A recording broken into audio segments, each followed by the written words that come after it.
आरोप नहीं है, ये तो साफ दिख रहा है। ऑपरेशन लोटस ऑपरेशन फ्लोटस हो गया है, एकदम फ्लॉप शो हो गया है। आपका मकसद केवल लोगों को डराना धमकाना है।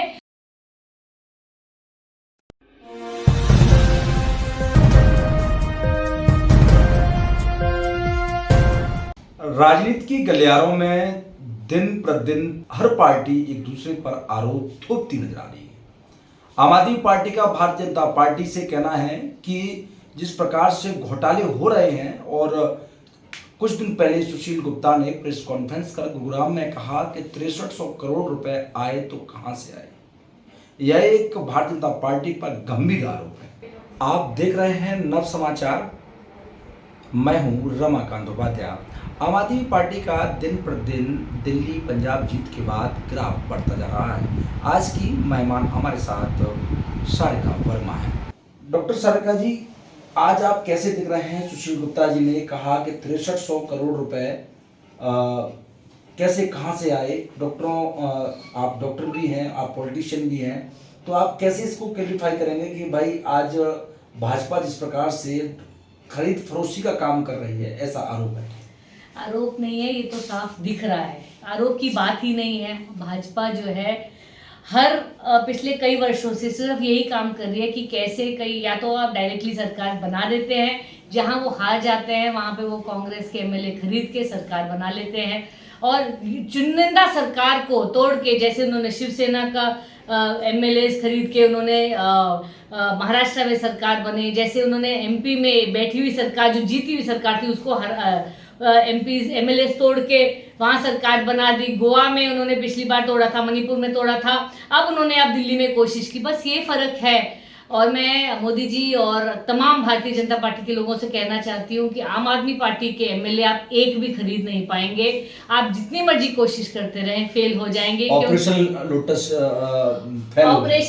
ऑपरेशन फ्लोटस हो गया है, एकदम फ्लॉप शो हो गया है। इन्होंने कोशिश की कि मनीष जी के ऊपर रेड कर दें। आपको क्या लगता है आपकी रेड से डर जाएंगे? सत्येंद्र जैन जी को आपने बिना किसी वजह 65 डेज से ऊपर आपने उनको जेल में रखा हुआ है, लेकिन और जब वो कोर्ट में बात जाती है तो कहते हैं कि जब हाई कोर्ट फटकार देता है कि ये तो डायरेक्टर भी नहीं है तो ये जेल में क्यों है। इसका कोई जवाब नहीं है, क्योंकि आपका मकसद केवल लोगों को डराना धमकाना है, और जिस तरह करके भी एक इंडिपेंडेंट सरकार, जीती हुई सरकार को तोड़ के अपना सरकार बनाना है। Your only thing is to remain in power. तो ये जो आपका पावर का नशा है, मैं रिक्वेस्ट करती हूँ कि इसको खत्म करें। देश बहुत गंभीर स्थिति से जा रहा है।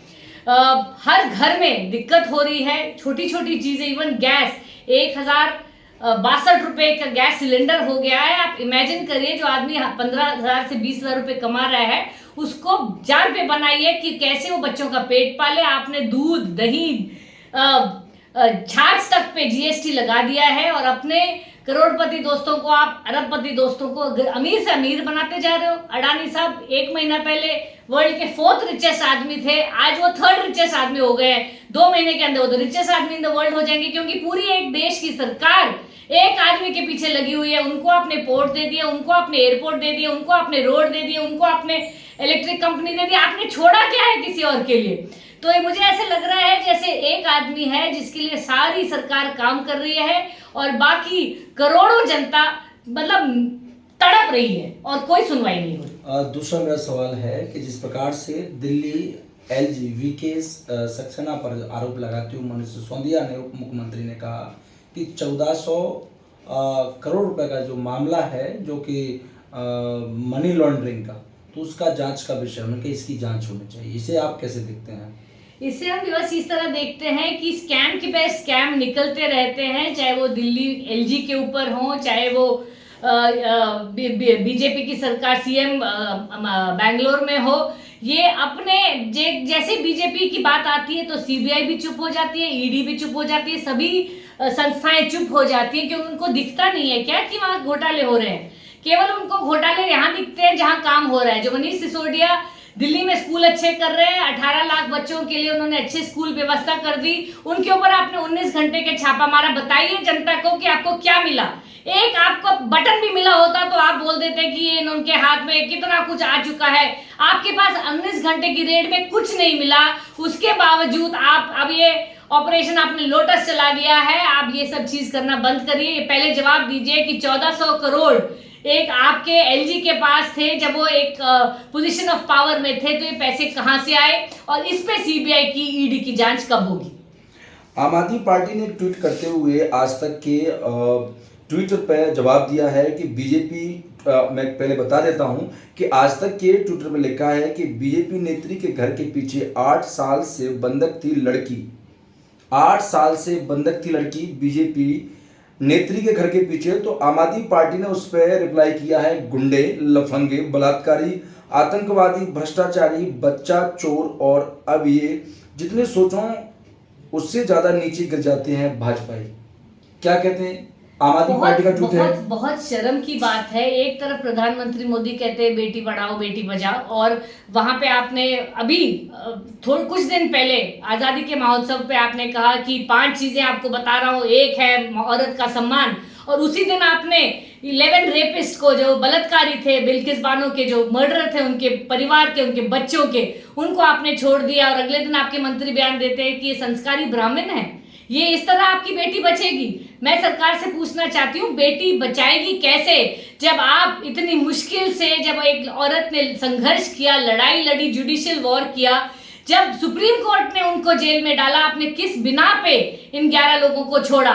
इसी तरह आपके हर दिन कोई ना कोई खबर आती है कि आप बीजेपी के जो लोग हैं वो सेक्स रैकेट में इन्वॉल्व है, वो ऑल सॉर्ट्स ऑफ इवन जो अनस्पीकेबल एक्टिविटीज में घुसे हुए हैं। अब ये बच्ची जो है वहां से मिली है बीजेपी लीडर के घर से, तो ये आप पावर के नशे में इतने चूर हो गए हैं कि आपको ये समझ नहीं आ गया कि सही और गलत क्या है।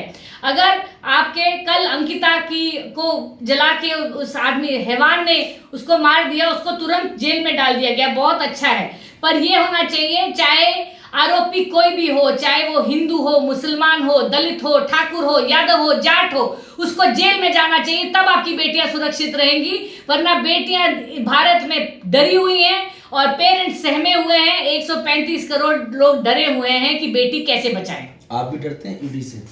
हम ईडी से नहीं डरते क्योंकि हमारे पास कुछ है नहीं। हमारे यहाँ रेड कर लेंगे तो आपको 4 प्रिस्क्रिप्शन और 1 स्टेथोस्कोप मिलेगा, लेकिन उनका स्वागत है, जब मर्जी आ जाए देख लें।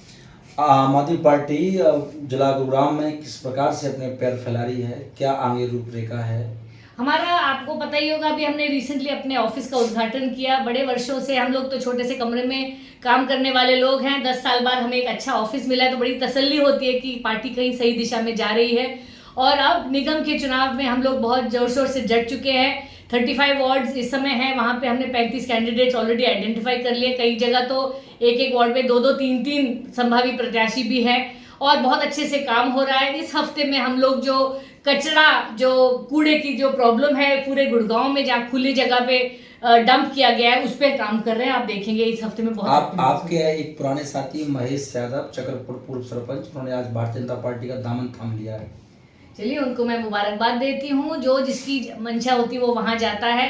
हम यहाँ देश बदलने निकले हैं, जो इसलिए हमारे साथ जो आते हैं वो शहीद भगत सिंह के भारत को साकार करना चाहते हैं। जो भाजपा ज्वाइन करते हैं, आपको तो पता ही वो क्या करते हैं। मिशन अभी केजरीवाल जी ने जो स्टार्ट किया है कि इंडिया को नंबर 1 बनाना है, मिशन है उनका कि इंडिया को नंबर बनाना है, तो कैसे देखते हैं आप, इंडिया नंबर 1 कैसे होगा? मेरा यही मानना है कि अगर एक शिक्षित देश ही विकसित देश हो सकता है। 75 ईयर्स के बाद भी आज भी इंडिया डेवलपिंग नेशंस की श्रेणी में है। 75 साल पहले भी हम डेवलपिंग थे, 75 साल बाद भी डेवलपिंग है।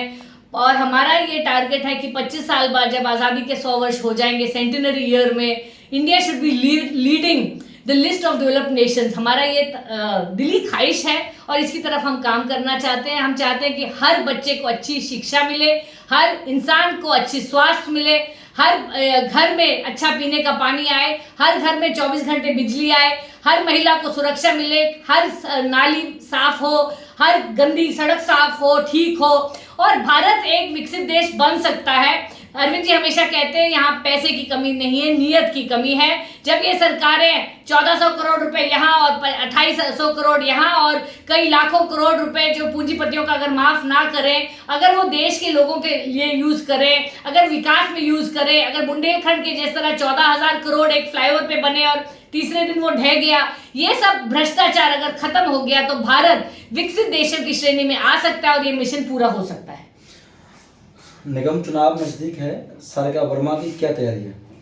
सारिका वर्मा 35 की 35 वार्ड में अपने कार्यकर्ताओं को तैयार कर रही है और मेरे एक ही सपना है, पिछले 3 साल से मैं काम कर रही हूँ एक ही एक उम्मीद पे कि एमसीजी इलेक्शंस में आम आदमी पार्टी की जीत हो, यहाँ पे झाड़ू चले, यहाँ अरविंद केजरीवाल जी खुद आए और कहें कि भाई तुमने क्या काम किया। हमारे साथ डॉक्टर सारिका वर्मा आम आदमी पार्टी वरिष्ठ कार्यकर्ता मौजूद हैं। जिस प्रकार से उन्होंने कहा कि देश को तभी देश हमारा विकसित हो सकता है जब शिक्षित होगा। 75 वर्ष के बाद आज पूरे देश के अंदर ऐसा महसूस होता है कि अभी भी अशिक्षित साक्षरता की बहुत कमी है।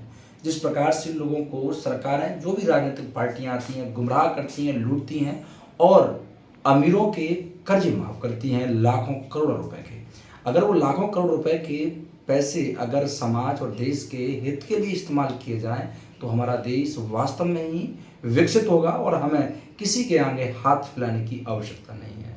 उन्होंने कहा कि चुनाव नगर निगम के नज़दीक हैं, उसके लिए हमने 35 के 35 वार्ड पर लोग खड़े कर दिए हैं और इस बार आम आदमी पार्टी गुरुग्राम में अपना प्रश्न लहराएगी। अरविंद केजरीवाल आएंगे, स्वयं देखेंगे और हम सब लोगों को एक नया मार्गदर्शन और आशीर्वाद भी देंगे।